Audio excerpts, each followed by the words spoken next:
Hello students, welcome to next exam 8 PM by Aakarshak academy. आज हमारा basic chemistry का lecture number 4 है। हमने लास्ट लेक्चर में कंसंट्रेशन ऑफ ओर के 4 मेथड्स पढ़े थे, है ना। फर्स्ट हमारा क्रशिंग था, क्रशिंग के बाद कंसंट्रेशन। तो कंसंट्रेशन जो हमारा सेकेंड स्टेप था मेटलर्जी का, जो हमने जिसके अंदर 4 मेथड देखे थे।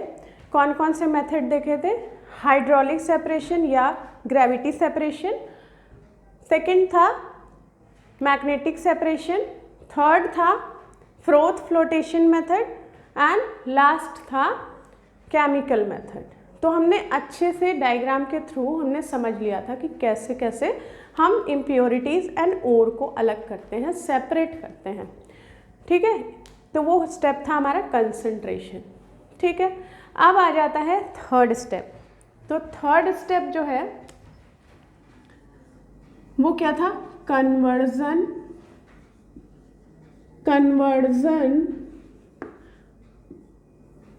ऑफ ओर इनटू, किस में करना है हमें कन्वर्ट? मेटल ऑक्साइड में, मेटल ऑक्साइड में। ठीक है, तो मेटल ऑक्साइड में करने के लिए स्टूडेंट हमारे पास दो प्रोसेस है। एक है रोस्टिंग,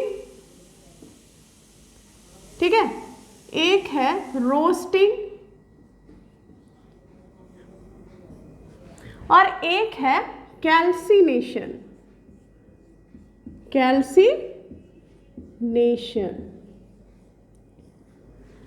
ये जो है जनरली किया जाता है रोस्टिंग सल्फाइड ओर्स का करते हैं, सल्फाइड ओर्स। ये जो करते हैं कार्बोनेट ओर्स, कार्बोनेट्स का। ठीक है, ये हो गई बात। इस तरह से याद रख सकते हैं, S for sulphide, Ca carbonate. ठीक है, तो रोस्टिंग में क्या होता है, दोनों में ये फर्क है, दोनों ही में हीट के प्रेजेंस में यानी हीट करवाया जाता है ना। तो हीट तो दी ही जाती है, लेकिन इसकी क्या कंडीशन है कि ये जो है इन प्रेजेंस ऑफ ऑक्सीजन दिया जाता है heat, in presence of oxygen. किसके अंदर? रोस्टिंग के अंदर। क्यों? देखिए सल्फाइड ओर्स है, जिंक सल्फाइड, आयरन सल्फाइड, ठीक है। तो ये सब तरह के जो कंपाउंड्स होंगे वो रोस्टिंग के ज़रिए हम उसको क्या करेंगे? मेटल ऑक्साइड में चेंज करेंगे और उसमें ऑक्सीजन की ज़रूरत है। ये जो है कैल्सिनेशन, ये होगा इन एब्सेंस ऑफ ऑक्सीजन। अब एब्सेंस का मतलब ये नहीं है कि बिल्कुल ही नहीं। अब देखिए कहीं कहीं ऐसा होता है कि लिमिटेड सप्लाई ऑफ ऑक्सीजन वहाँ पे चाहिए होता है, तो उसके लिए भी कैल्सिनेशन जो है प्रोसेस सही रहेगा। तो ये कार्बोनेट्स के लिए, ये सल्फाइड के लिए। एग्जाम्पल देखते हैं, एग्जाम्पल देख लेते हैं। जिंक Zn, जिंक सल्फाइड जो है इसको हम जिंक ऑक्साइड में चेंज करेंगे। ठीक है, तो ऑक्सीजन के प्रेजेंस में ये बन जाएगा जिंक ऑक्साइड। ठीक है, तो यहाँ पे हम जिंक ऑक्साइड, यहाँ हम हीट करवाते हैं। ठीक है ना, रोस्टिंग होती है लेकिन प्रेजेंस ऑफ ऑक्सीजन, इसमें भी वही चीज़ है, रोस्टिंग हीट ही दिया जा रहा है लेकिन इन एब्सेंस ऑफ ऑक्सीजन। ठीक है, क्यों? देखिए कार्बोनेट्स का क्यों इन एब्सेंस क्यों बोल रही हूँ मैं, क्योंकि आप देखिए कि कार्बोनेट है जो CaCO3 ले लेती हूँ मैं। CaCO3 में आपको देख रहे हैं ना, यहाँ पे ऑक्सीजन की कोई रिक्वायरमेंट नहीं है, तो हम क्या करेंगे? इसको डायरेक्टली हीट करेंगे, ये बन जाएगा CaO यानी कैल्शियम ऑक्साइड में चेंज हो जाएगा और O2 अलग हो जाएगा। ठीक है, तो ये बात थी रोस्टिंग और कैल्सिनेशन। इस तरह से हम अलग कर देते हैं, क्या यानी अलग नहीं करते हैं, कहने का मीन्स है कि कन्वर्ट कर देते हैं ओर को, किस में? मेटल ऑक्साइड में। ये बात क्लियर हो गई। चलिए अब क्या है, ये क्या है, हीटिंग, यहाँ पे लिख लीजिएगा, ये हीटिंग है। Heating in presence of O2, heating in absence of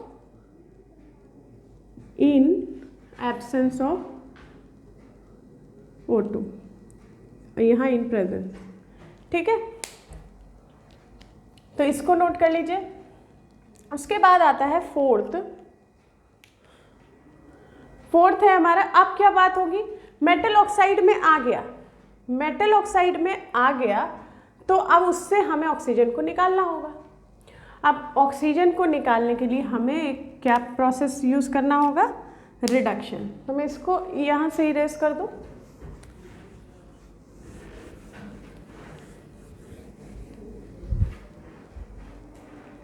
तो फोर्थ क्या है,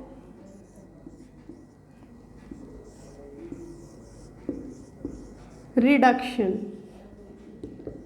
ऑफ मेटल ऑक्साइड, मेटल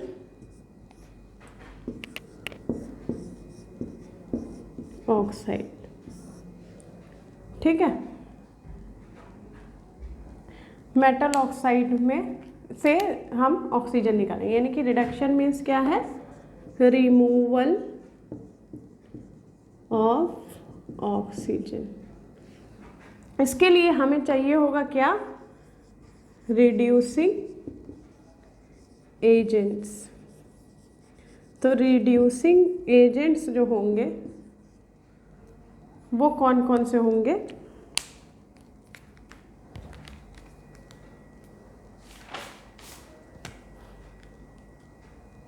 देखिए रिड्यूसिंग एजेंट्स क्या क्या हो सकते हैं, कार्बन होंगे यानी कि कोक, कार्बन मोनोऑक्साइड पता ही है, H2। आप जानते हैं कि रिमूवल ऑफ ऑक्सीजन या फिर gain of hydrogen is called reduction. ठीक है, that process is called reduction. तो हम हाइड्रोजन का गेन भी करवा सकते हैं। ठीक है, अब देखिए कौन कौन से ऐसे मेटल्स हैं एग्जाम्पल जो इन रिड्यूसिंग एजेंट से क्या हो जाते हैं, उनका रिडक्शन हो जाता है, रिड्यूस हो जाते हैं। मेटल्स लाइक कॉपर है, लेड है, आयरन है। कॉपर, लेड और आयरन जैसे जो मेटल्स होंगे इनके ऑक्साइड्स क्या हो जाएंगे, इनसे रिड्यूस हो जाएंगे बाय दीज रिड्यूसिंग एजेंट्स। ठीक है, अब कुछ ऐसे मेटल हैं जैसे कि ZnO, जिंक ऑक्साइड, सिर्फ कोक से ही होगा। जिंक ऑक्साइड, इसी का एक पॉइंट है, can only be reduced by Coke. ठीक है, कोक से ही रिड्यूस होगा जिंक ऑक्साइड। ठीक है, तो ऐसे मेटल्स भी मिल गए। कुछ ऐसे मेटल्स थे जो इनसे सबसे हो जा रहे हैं रिड्यूस। ठीक है, तो मैं लेड का एग्जांपल आपको देती हूँ, जैसे कि लेड ऑक्साइड है यहाँ पे ना, यहाँ देखिए लेड ऑक्साइड है, कोक के साथ बना देगा कार्बन मोनोऑक्साइड और लेड, अलग हो जाएगा, हो गया अलग, मेटल मिल गया। ये हो गया कोक का। अब क्या है, फिर इसी ऑक्साइड को मैं कार्बन मोनोऑक्साइड के साथ, तो क्या बनाएगा, कार्बन डाइऑक्साइड प्लस लेड। ठीक है, फिर ऐसे ही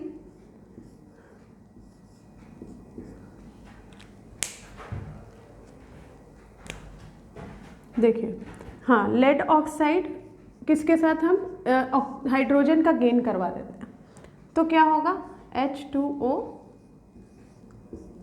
प्लस लेड। तो इस तरह से हमें क्या मिल जाता है, मेटल मिल जाता है, मेटल अलग हो जाता है। ठीक है, ये हो गया आपको, मैंने लेड का एग्जांपल दे दिया ये सारे रिड्यूसिंग एजेंट्स के साथ। अब देखिए मैंने बताया था स्टार्टिंग में कुछ ऐसे भी लेस स्टेबल होते हैं मेटल्स जो कि जिनको कोई रिड्यूसिंग एजेंट्स की रिक्वायरमेंट नहीं होती है, का मतलब कि उसका जो ज़रूरत है नहीं पड़ता है उसे। तो देखिए मैं इसको यहाँ से इरेज कर रही हूँ,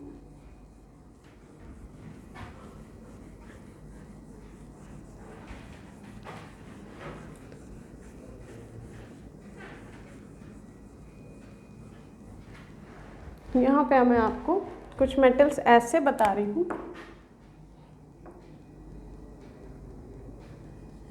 मेटल्स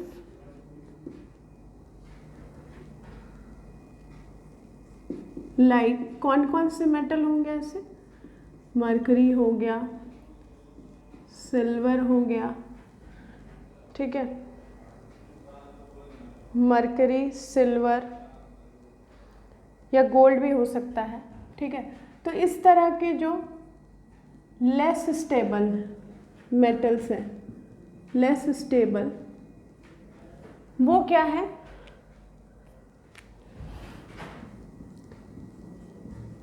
नो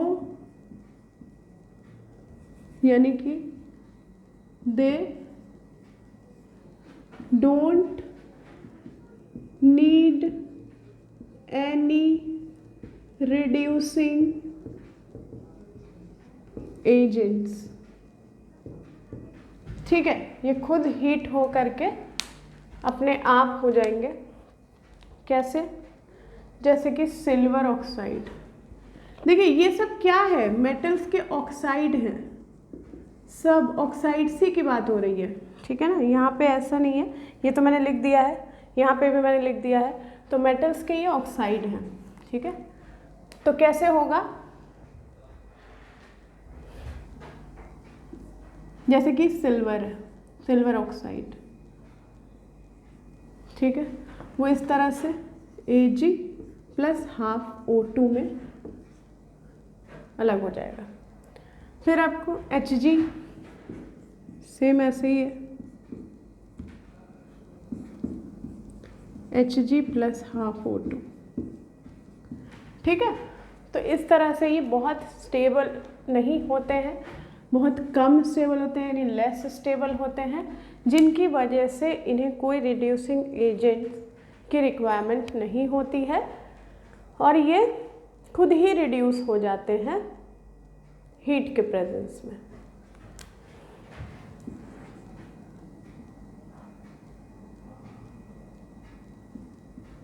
ठीक है, अब बात आती है जो मेटल ऑक्साइड, ऐसे मेटल ऑक्साइड्स जिनका रिडक्शन नहीं होता, ये आप नोट कर लीजिए, उसके बाद मैं बता रही हूँ। कर लिया होगा आपने नोट, नीचे ऊपर का मैं रहने दे रही हूँ। तो मैं कैसे मेटल ऑक्साइड्स की बात कर रही हूँ, कुछ ऐसे मेटल ऑक्साइड्स हैं जिनके मतलब वो कोई रिड्यूसिंग एजेंट भी उन पे काम नहीं करता, मीन्स कोई भी फर्क उन पे नहीं पड़ता इन रिड्यूसिंग एजेंट्स का, जैसे कि कोक, कार्बन मोनोऑक्साइड, इन सब का कोई फर्क नहीं पड़ने वाला उन सबको। क्यों? क्योंकि वो बहुत ज़्यादा स्टेबल होते हैं, जैसे कि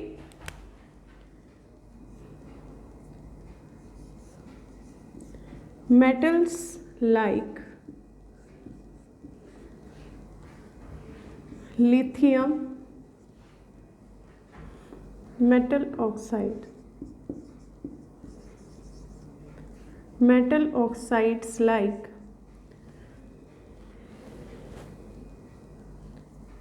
metal oxides, ऐसे लिख लीजिए, metal oxides या metals of metal oxides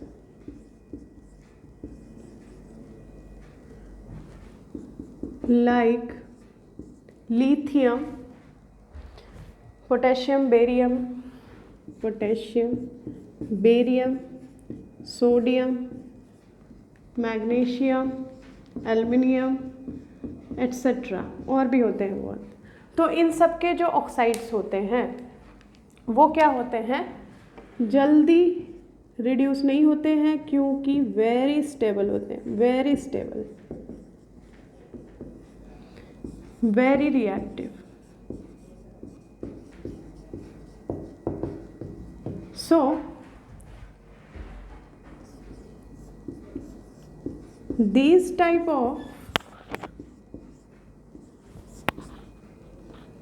metal oxides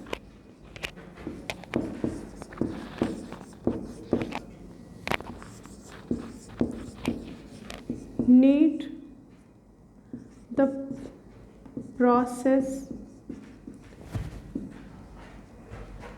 of electrolysis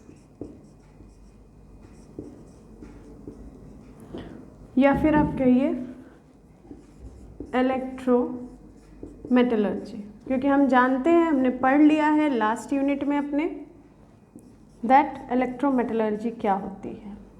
ठीक है, इलेक्ट्रोमेटलर्जी जो है, metallurgy through the process of electrolysis, हमने अपने इलेक्ट्रोकेमिस्ट्री यूनिट नंबर 2 में पढ़ लिया है, इंडस्ट्रियल एप्लीकेशन ऑफ इलेक्ट्रोलिसिस में। मैंने बताया था कि रिडक्शन ऑफ मेटल, यानी कि reduction of metal oxide, reduction of some metal oxides which are very stable in nature, very reactive in nature, so that they required some other reducing agent, means they do not require that reducing agents like coke, carbon monoxide, hydrogen etc. Okay, so they need what, electrometallurgy, यानी कि उनके metal oxide से metal को निकालना, reduction of metal from their metal oxides through the process of electrometallurgy. ठीक है, through the process of electrolysis, ये कहिए। तो वो हो गया इलेक्ट्रोमेटलर्जी, जो कि हमने पढ़ लिया है बहुत डिटेल में कैसे। तो मैं यहाँ पे इलेक्ट्रोमेटलर्जी पूरा एक्सप्लेन नहीं करने वाली, क्योंकि ये मैंने पहले ही बता दिया है लास्ट यूनिट में। आप देखिए ये सब हो गया। अब आ जाते हैं हम अपने लास्ट स्टेप में, जो कि है रिफाइनिंग। रिफाइनिंग में इलेक्ट्रो रिफाइनिंग होती है, वो भी हम पढ़ चुके हैं, यानी कि प्योरिफिकेशन होती है,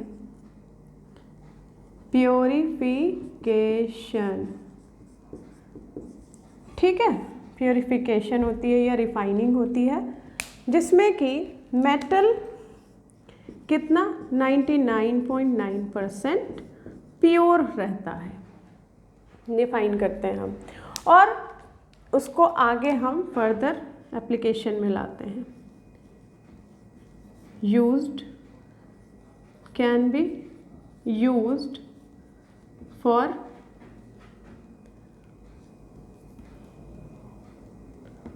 सम पर्पस।